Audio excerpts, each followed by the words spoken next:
जय जय श्री राधे। आज हम लाए हैं एकादशी की एक बहुत ही भोले भाले भक्त की कथा। बहुत साल पहले की बात है। एक बहुत ही आलसी और भोला भाला युवक था, आनंद। वह कोई काम धाम तो करता नहीं था। दिन भर घर में पड़ा रहता था और खाता पीता रहता था। एक दिन घर वालों ने कहा, यहाँ से जाओ और कोई काम धाम करो। यहाँ पड़े रहते हो, करते कुछ हो नहीं। वह घर से निकलकर एक आश्रम में पहुंचा। वहां उसने देखा कि एक गुरुजी हैं और उनके शिष्य कोई काम नहीं करते, बस मंदिर की पूजा करते हैं। उसने सोचा ये तो बढ़िया है, बस पूजा ही तो करना है।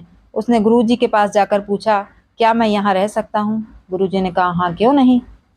तब आनंद ने कहा कि मैं कोई काम नहीं कर सकता हूँ। गुरुजी बोले, कोई काम नहीं करना है यहाँ, बस पूजा करनी होगी। उसने कहा, ठीक है, पूजा तो मैं कर लूंगा। अब आनंद महाराज आश्रम में रहने लगे। ना कोई काम ना कोई धाम, बस सारा दिन खाते रहो और प्रभु की भक्ति में भजन गाते रहो। 15 दिन बाद एकादशी आई। उस दिन रसोई में कोई खाने की तैयारी नहीं। तब आनंद ने गुरुजी से पूछा कि आज खाना नहीं बनेगा? तो गुरुजी ने कहा, आज एकादशी है, तुम्हारा भी उपवास है। तब आनंद ने कहा कि हमने यदि उपवास कर लिया तो कल का दिन देख ही नहीं पाएंगे, हमसे उपवास नहीं बनते। आपने पहले क्यों नहीं बताया? गुरुजी ने कहा कि ठीक है, तुम उपवास ना करो, पर खाना भी तुम्ही को बनाना पड़ेगा और कोई नहीं बनाएगा। गुरुजी बोले, ठीक है, खाना बना लो, तो राम जी को भोग लगा लेना और रसोई का सामान ले जाओ और नदी के उस पार जाकर बना लो। वह आटा, तेल, घी, सब्जी, नमक और लकड़ी लेकर उस पार चला गया। जैसे तैसे खाना बनाया और खाने बैठा तो याद आई कि गुरुजी ने राम जी को भोग लगाने को कहा था। अब लगा भोज अब लगा भजन गाने, आओ मेरे राम जी, भोग लगाओ जी। प्रभु राम आइए, श्री राम आइए, मेरे भोजन का भोग लगाइए।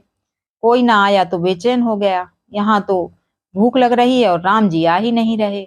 भोला मानस जानता नहीं था कि भगवान साक्षात नहीं आते। वो समझ रहा था कि मैंने रूखा रूखा सूखा बनाया है, इसलिए भगवान नहीं आ रहे।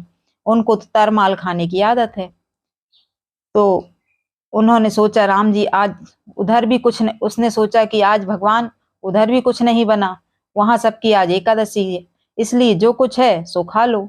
श्री राम भक्त की सरलता पर मन ही मन मुस्कुराने लगे और माता सीता के साथ प्रकट हो गए। भक्त असमंजस में कि गुरुजी ने तो कहा था कि राम जी आएंगे, पर ये तो माता सीता भी आ गईं। भोजन तो दो लोगों का ही बना था, चलो कोई बात नहीं, आज इन्हें ही खिला देते हैं। भक्त बोला, प्रभु मैं भूखा रह गया, पर आज आप दोनों को खाते देखकर बड़ा अच्छा लग रहा है, लेकिन अगली एकादशी पर आप ऐसा ना करना, जल्दी आना और पहले बता देना कितने लोग आ रहे हो। राम जी उसकी बात पर बड़े मुदित हुए और प्रसाद ग्रहण कर कर चले गए। अगली एकादशी तक भोला भक्त सब भूल गया। उसे लगा प्रभु से ऐसे ही आते होंगे और प्रसाद ग्रहण करते होंगे। फिर एकादशी आई, गुरुजी से कहा, मैं चला खाना बनाने, पर गुरुजी थोड़ा ज्यादा अनाज देना, वहां दो लोग आते हैं। गुरुजी मुस्कुराए कि भूख के मारे बावला है, थोड़ा ज्यादा ले जा। अब की बार उसने 3 लोगों का खाना बनाया और गुहार लगाई, प्रभु राम आइए, सीताराम आइए, आकर भोग लगाइए। भगवान भी भक्त के साथ को तो करने में लगे हुए हैं। अब की बार चारों भाइयों और माता सीता के साथ आ गए। यह देखकर भक्त को चक्कर आ गया। ये क्या हुआ, एक का खाना बनाया तो दो आए, और आज दो का बनाया तो आज पूरा खानदान आ गया। लगता है आज भी भूखा ही रहना पड़ेगा। उसने सबको भोजन लगाया और बैठा बैठा देखता रहा। अनजाने में उसकी एक और एकादशी हो गई। फिर अगली एकादशी आने से पहले भक्त ने गुरुजी से कहा कि आपके श्री राम जी अकेले क्यों नहीं आते, इतने सारे लोगों को ले आते हैं, इस बार और ज्यादा अनाज देना। गुरुजी ने सोचा, ये कहीं अनाज बेचता तो नहीं है, देखना पड़ेगा जाकर। गुरुजी ज्यादा अनाज देते हैं और जाकर वहां छुप कर देखने लगते हैं।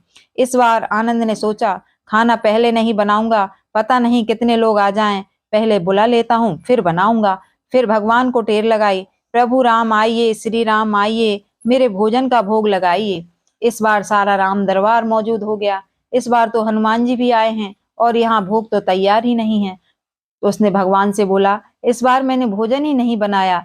श्री राम बोले, क्यों? तब आनंद बोला, मुझे मिलेगा तो है ही नहीं, तो क्या फायदा बनाने का, आप ही बनाओ और आप ही खाओ। राम जी मुस्कुराए और सीता माता भी गदगद हो गईं। उसको ये मासूम जवाब से लक्ष्मण जी बोले, क्या करें प्रभु?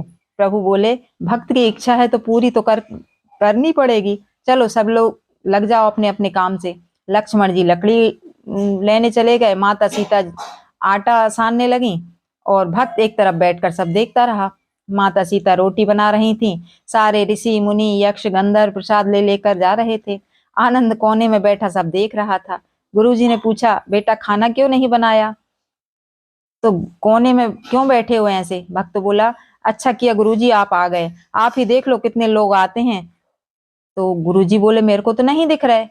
भक्त को बहुत गुस्सा आया कि एक तो इतनी मेहनत करवाते हैं प्रभु और गुरुजी को दिख भी नहीं रहे। तब भक्त ने प्रभु से कहा, प्रभु आप गुरुजी को क्यों नहीं दिख रहे?